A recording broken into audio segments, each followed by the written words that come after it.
although they barely looked alike to her.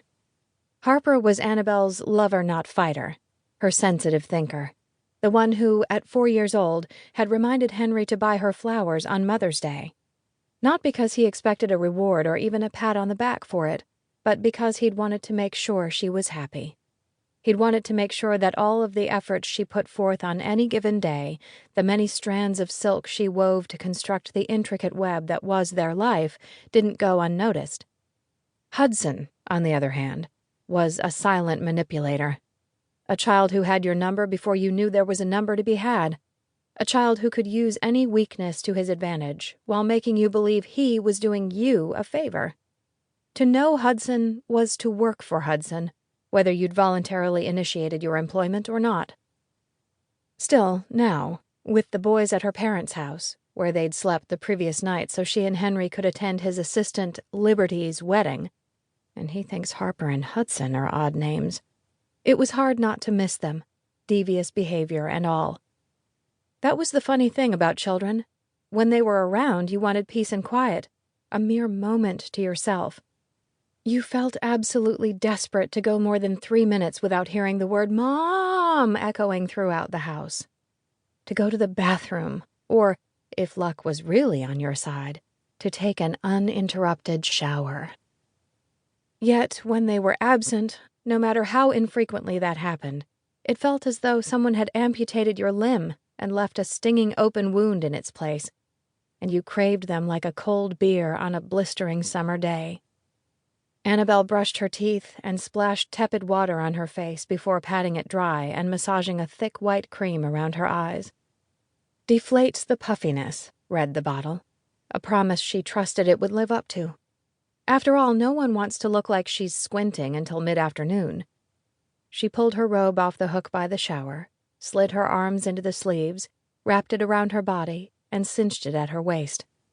Her waist, which was no longer as cinchable as it used to be.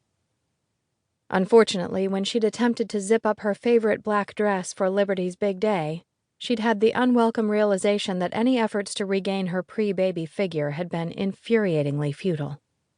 She'd danced. She'd jiggled.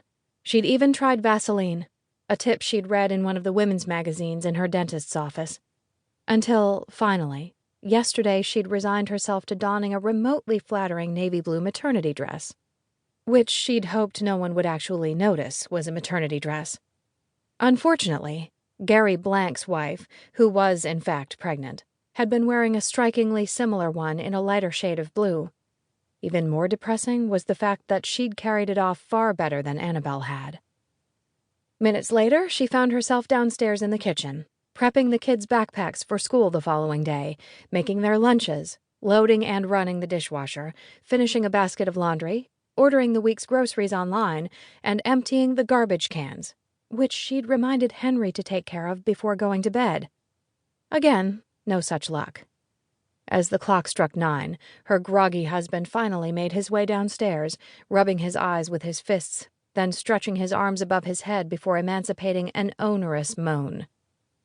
Apparently, all that rest could really take it out of a guy.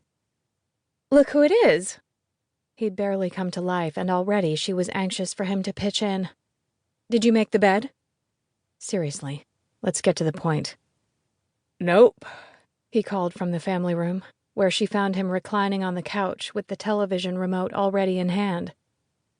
"Do you really need a rest after 8 hours of sleep?" Hands on hips. Hello? Do you see that? Hands on hips.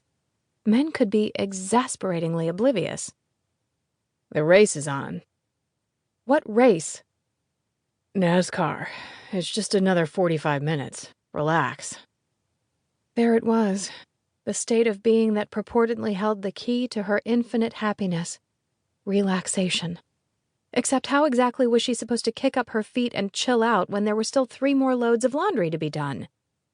Not to mention dinner to queue up for that evening, for them and the boys, because God forbid everyone in the house should eat the same thing. Actually, it would be remarkable if even 2 people ate the same thing. Harper subsisted solely on a diet of peanut butter and jelly, fruit, and spaghetti with no sauce, while Hudson, who was allergic to peanut butter, preferred chicken, apples, and carrots at every